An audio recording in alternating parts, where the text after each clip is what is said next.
રામ રામ દોસ્તો. આજે તો બે લીમડાના પત્તા છે ને ચાવીને ખાઈ લીધા છે. અત્યારે જે બધા નિમોત્સવ ને એવું બધું ચાલે છે આયુર્વેદનું જે કરતા હોય ને એ લોકોનું, તો અને બહુ મહિમા છે.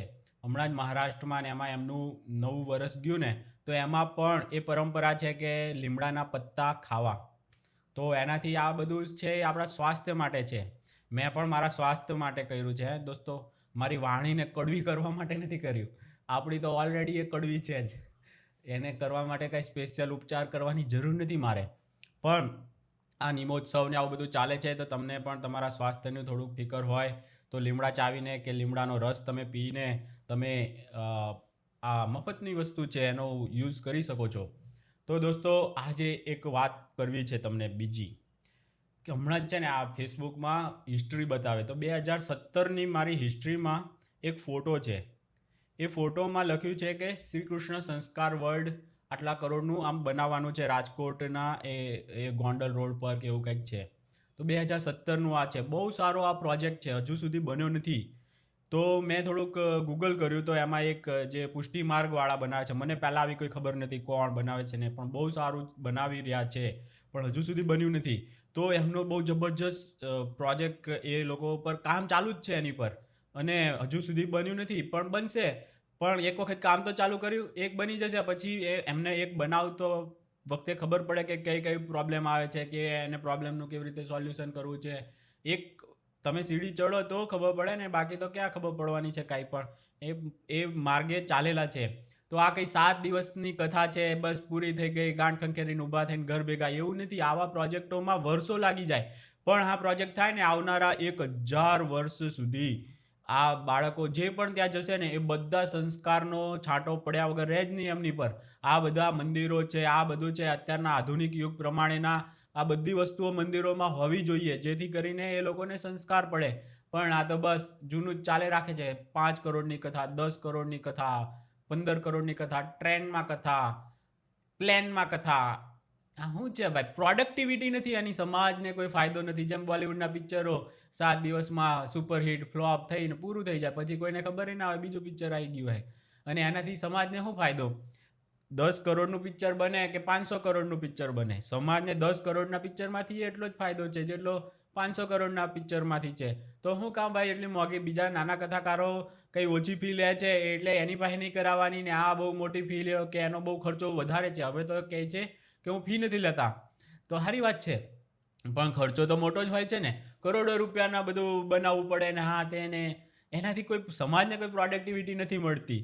પણ આવું કંઈક બનશે કૃષ્ણ વર્લ્ડ, સંસ્કાર વર્લ્ડ, તો કેટલા લાખો લોકોને છે ને ભગવાન કૃષ્ણનો સંદેશ મળશે.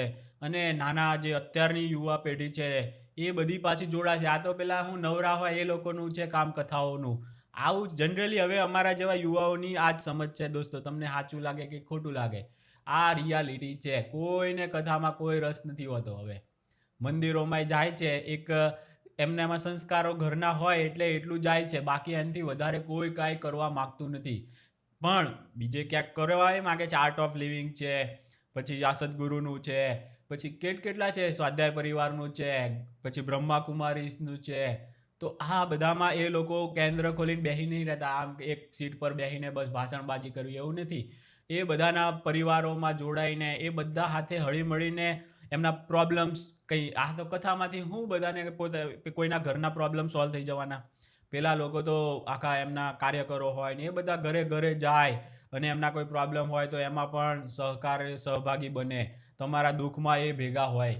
આવું બધું કેટલીય જાતનું છે કે એક આખી ફેમિલી, એક સામાજિક તાણાવાળા છે ને બનેલા રહે. નહીં તો શહેરોમાં જેવા અમેરિકાના શહેરો છે, કોઈને કાંઈ લેવા દેવા નહીં, એવા બનીને હાવ ખંડર થઈ જવાના હોય. પણ આ બધા જે છે ને એના કારણે અત્યારે હજુ પણ એક સામાજિક ભાવનાઓ ને એવું બધું વધુ છે.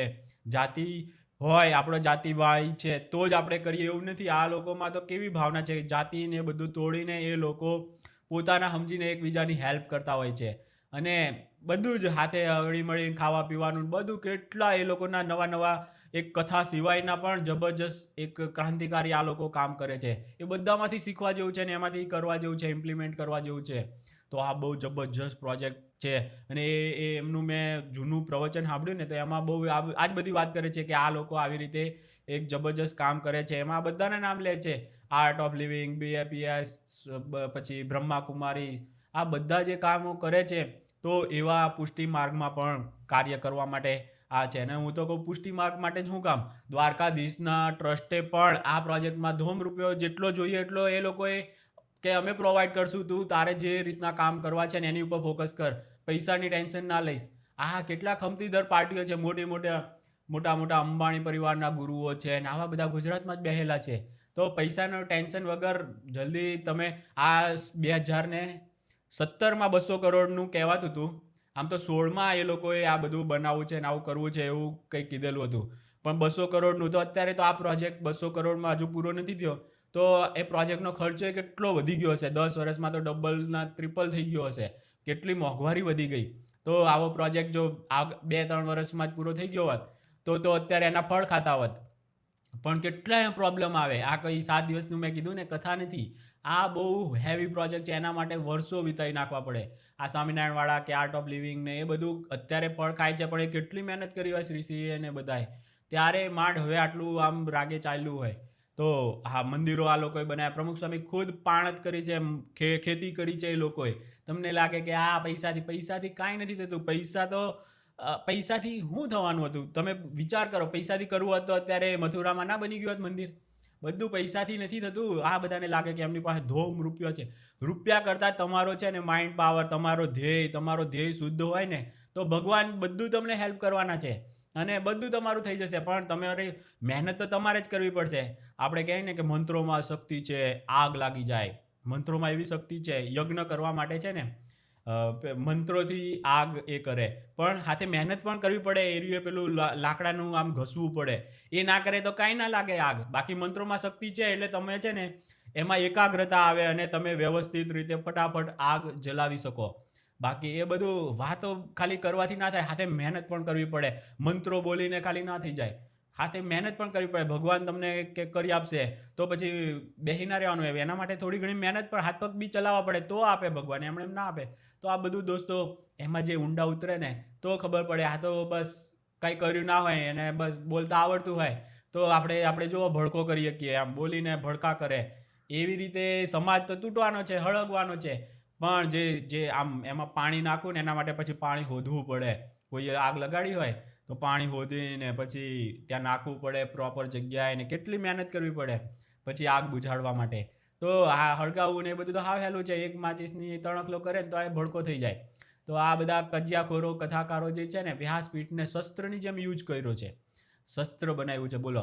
અને આ માણસ તો કેવો છે, ભગવાન રામને છે ને ધનુષ બાણ વગરના પધરાવ્યા એણે એના ઘરમાં મંદિરમાં, કે મારે ત્યાં ધનુષ બાણ નહીં, હું શસ્ત્ર વગરનો છું. હા, કારણ કે એ છે ને વ્યાસપીઠને શસ્ત્ર બનાવ્યું છે, બોલો. કોઈએ વિચાર્યું ના હોય ને એવા કામ કર્યા છે ભાઈએ, કે આ રીતે શસ્ત્રની હવે જરૂર નથી, વ્યાસપીઠ જ શસ્ત્ર છે. જો હળગાવું, આખો સનાતન ધર્મને બરબાદ કરી નાખું, આવી રીતની એની માનસિકતાથી એ કામ કરે. પણ જો એ ભગવાન રામનું એક સંસ્કાર વર્લ્ડ બનાવ્યું હોય તો કેટલી મહેનત થાય, કેટલા પેઢીઓની પેઢીઓ ખપી જાય ત્યારે બને એ. પણ આ બધાને શું છે, બોલતા આવડે એટલે, બોલતા તો મને આવડે છે, આપણે આવી ગયા છીએ યુટ્યુબ પર, એનાથી સારી આપણે માનસ કજિયાખોરી કરશું. માનસ કજિયાખોરી ભાગ 1, ભાગ 2, પછી માનસ મંત્રા, માનસ ફલાણું ઢીમકાણું, આવું બોલતા શું ના આવડે. જો કોઈ સ્ક્રિપ્ટ નથી કરી તો એ લોકોને ગમે છે. આપણે સ્ક્રિપ્ટ વગર જ આવીએ ડાયરેક્ટ 5-10 મિનિટ 15 મિનિટનો, આ 10 મિનિટનો વિડીયો થઈ ગયો લો. તો દોસ્તો આ કંઈ અઘરું કામ નથી. અઘરું છે આવું સંસ્કાર માટે કંઈક એવું બનાવવું, એવું રચનાત્મક કામ કરવું જે આપણે, હું બનાવું તો મારા ગયા પછી પણ પેઢીઓને સંસ્કાર આપતું રહે. આ બધું પ્રોડક્ટિવ કામ છે. 7 દિવસમાં ગાંઠ ખંખેરીને ઘર ભેગા એ વાળા કામ નહીં દોસ્તો. એના માટે તો કોઈ બહુ જરૂર ના પડે. તંબુ તાણવાવાળા તાણી દીધા, મ્યુઝિકવાળા મ્યુઝિક લગાડી દે, ઓડિયોવાળા ઓડિયો કરી દે, અને આપણે જે આ માઇકવાળા માઇક મૂકી દીધું હોય, બસ 3-4 કલાક ભાષણબાજી કરી નાખવાની, ખતમ. પછી આપણે આપણા ઘરે, એમના ઘરે, ખતમ. પણ આ જે સંતો જે મોટા કાર્યો કર્યા છે, જે પોતાના માટે નથી કર્યા, બીજાના માટે, બીજાને સંસ્કારી તમારી આવનારી પેઢી બને ને એ માટે સાચા સંતોએ કામ કર્યા છે. અને એ લોકોનું આ ભયંકર અપમાન કરતો આવ્યો છે. પણ એ લોકોએ એમના કામ મૂક્યા નથી, ચાલતા જ રહેવાના છે. તો દોસ્તો જો દ્વારકાધીશનું કોઈને અપમાન એવું લાગી ગયું હોય ને તો દોસ્તો આ શ્રી કૃષ્ણ સંસ્કાર વર્લ્ડ એ પ્રોજેક્ટ છે એમાં તમે કંઈક યોગદાન આપો, જેથી કરીને આ ભવ્ય શ્રી કૃષ્ણ સંસ્કાર વર્લ્ડ બને અને તમારી આવનારી પેઢીઓ બચે. તો આવું બધા કામોમાં તમે હવે પ્રોડક્ટિવ કામો કરતા થઈ જાઓ. બાકી આ તો વર્ષોથી ચાલતો આવે, એમનો એક આંકડો વધી જશે કે 850 કથા કરી, 851મી કરી, 852મી કરી, 851માં આવા કજિયા કર્યા, 852માં આવા કજિયા કર્યા. આવી બધી આનાથી કોઈ પ્રોડક્ટિવ સમાજનું કોઈ ભલું નથી. ભલું જ ક્યારે થવાનું છે આવા બધા જે સંસ્કાર કેન્દ્રો બનાવશો તો. બાકી સમજો તો ભલે, ના સમજો તો ભલે. હા, લીમડો આજે ખાસ તમે એનું સેવન કરજો. લીમડાનો રસ કે લીમડા પાન ચાવીને ખાઈ જાઓ, ગમે તે રીતે પણ લેજો તો તમારા સ્વાસ્થ્યનો થોડોક કંઈક સારો એવો ફાયદો મળશે. ચાલો દોસ્તો, રામ રામ, બીજા કોઈ વિડીયોમાં મળીએ.